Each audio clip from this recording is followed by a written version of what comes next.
Filmiyorum.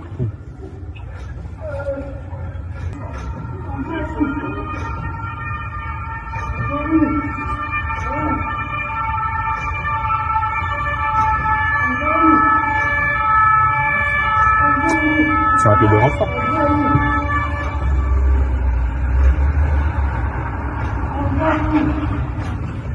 একটি ছবি কিংবা ভিডিও যে কোনো সত্য ঘটনা যেমন সামনে আসতে পারে, তেমনি রহস্যের বেড়াজালে থাকা যে কোনো ঘটনার মুখোশ উন্মোচন হতে পারে। শুরুতে যে ভিডিও চিত্র দেখেছেন এটি যেন তারই একটি প্রমাণ। ফ্রান্স পুলিশের বিরুদ্ধে অভিবাসীদের উপর যে সহিংসতার অভিযোগ ছিল দীর্ঘদিনের, এবং এটি নতুন করে আবারও পুরো ফ্রান্স জুড়ে আলোচনা তৈরি হয়েছে। ফ্রান্সের এলএফআই দলের একজন সংসদ সদস্য তিনি এই ভিডিওটি শেয়ার করেছেন।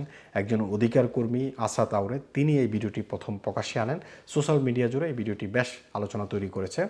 গত কয়েকদিন আগে ফ্রান্সের 20তম অ্যারেন্ডিজমেন্টে দুজন পুলিশ সদস্য, একজন অভিবাসী যার নাম হচ্ছে এল হাসেন দিয়েরা, তার বয়স হচ্ছে 35 বছর, তাকে মাদকদ্রব্য রাখার অভিযোগে গ্রেপ্তারের চেষ্টা করছিলেন। তিনি সেখানে প্রতিরোধ করার চেষ্টা করেছিলেন পুলিশের সাথে।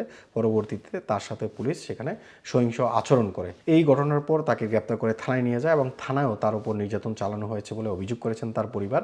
সেখানে তার মৃত্যু হয়। গতকাল শনিবার তার পরিবার পুলিশ সদস্যদের বিরুদ্ধে সহিংসতার অভিযোগে মৃত্যু এমন একটি মামলা দায়ের করেছেন। পরিবারের যে আইনজীবী রয়েছেন তিনি অভিযোগ করেছেন রাষ্ট্রপক্ষের কৌশলীরা বিচারকের হাতে না তুলে অনেকগুলো প্রশ্নবিদ্ধ উপাদান উপেক্ষা করেছেন। এক প্রেস বিজ্ঞপ্তিতে তিনি বলেন, ঘটনাস্থলে গ্রেপ্তারের সময় সাক্ষীরা সেখানে রক্তের দাগ দেখতে পেয়েছে। আইনজীবী আরও দাবি করেছিলেন যে থানায় নিয়ে যাওয়ার পর পুলিশ নিজেরাই মনে করেছেন যে যুবককে অবিলম্বে হাসপাতালে পাঠানো প্রয়োজন। তার বক্তব্য অনুযায়ী এসব উপাদান প্রমাণ করে যে এল হাসেন দিয়ারা গুরুতর সহিংসতার শিকার হয়েছে, এমনকি থানার ভেতরও। কেন পুলিশ সদস্য মনে করছেন তাকে হাসপাতালে পাঠানো উচিত? কারণ তার উপর সহিংস আচরণ হয়েছে, এই জন্যই পুলিশ মনে করেছিলেন তাকে হাসপাতালে পাঠানো উচিত। এখানে পুলিশের যে বিবৃতি, সেই বিবৃতিতে বলা হয়েছে তাকে গ্রেপ্তারের পর তার খিঁচুনি শুরু হয়, তার হৃদযন্ত্রের ক্রিয়া বন্ধ হওয়ার মতো অবস্থা, তাকে সিপিআর দেওয়া হয়েছে এবং তাৎক্ষণিকভাবে জরুরি পরিষেবা সেখানে আসে এবং তাকে সেখানে চিকিৎসা দেয়, বাঁচানোর চেষ্টা করেছিল কিন্তু বাঁচাতে পারেনি।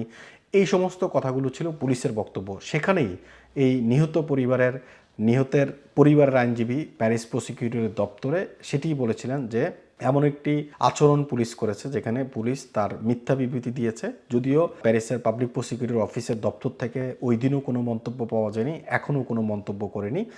পরিবার এখন ন্যায় বিচার ও স্বচ্ছতা দাবি করছেন এবং স্বাধীন তদন্ত বিচারকের অধীনে বিচারিক তদন্ত চালুর আহ্বান জানিয়েছেন। পাশাপাশি গ্রেপ্তার, হেফাজত এবং চিকিৎসা প্রদানের প্রক্রিয়া সম্পর্কে পূর্ণাঙ্গ তথ্য প্রকাশের দাবি করেছেন। পুলিশ যে তথ্য প্রকাশ করেছে সেখানে একটা বিভ্রান্তিমূলক তথ্য ছিল, যেই তথ্য পুরো ঘটনাকে বোঝার উপায় নেই যে আসলে পুলিশের সহিংসতার কারণে তিনি মারা গেছেন নাকি তিনি নিজেই মারা গেছেন। এই বিষয়টি আসলে ক্লিয়ার ছিল না, যার ফলে এখন নিহতের যে পরিবার রয়েছে তারা দাবি তুলেছেন যে পুরো প্রক্রিয়াটাকে যেন পূর্ণাঙ্গ যে তথ্য রয়েছে সেই তথ্য প্রকাশ করা হোক। প্রসিকিউটর দপ্তরের দেয়া একটা বিবরণী ছিল এমন যে তাকে যখন পুলিশ আটক করতে যায় এবং পুলিশের সাথে তিনি যখন প্রতিরোধ করছিলেন তখন পুলিশ তাকে বশীভূত করতে, অর্থাৎ তাকে তাদের কবজায় নেওয়ার জন্য পুলিশ তার গোড়ালিতে কন্ট্যাক্ট মোডে একটা ট্রেজার ব্যবহার করে তাকে শান্ত করার চেষ্টা করেছিলেন। পরবর্তী তাকে গ্রেপ্তার করেছে।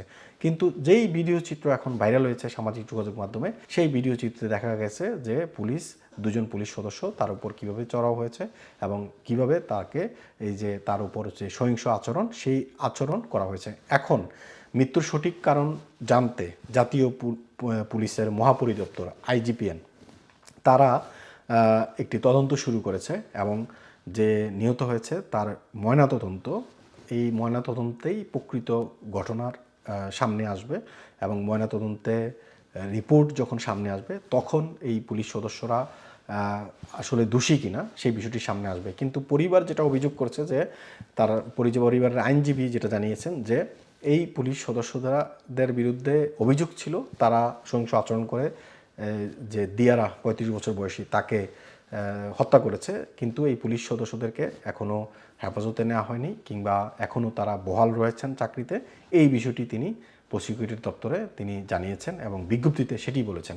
তো সুতরাং পুরো ঘটনার এমন একটা বিবরণ যে ফ্রান্সে পুলিশের যে সহিংসতা শুধুমাত্র অভিবাসীদের উপর, এর আগেও বেশ কিছু ঘটনা, এবং এই হয়তো কয়েকদিন আগে বুধবারের ঘটনা এটি, এবং এটি এখন এই ভিডিও যখন প্রকাশ্যে এসেছে, একজন অধিকার কর্মী যখন এই ভিডিওটি সোশ্যাল মিডিয়াতে প্রকাশ করেছেন, তারপর থেকে এটি নতুন করে আবারও আলোচনা তৈরি হয়েছে। এমআইবি সংবাদ ও সংবাদ সংশ্লিষ্ট অনুষ্ঠান দেখতে ভিজিট করুন www.mibtelevision.tv ও facebook.com/mibtelevision.tv এবং সাবস্ক্রাইব করুন youtube.com/mibtelevision এ। এমআইবি টেলিভিশন, সত্য খবর, সঠিক খবর।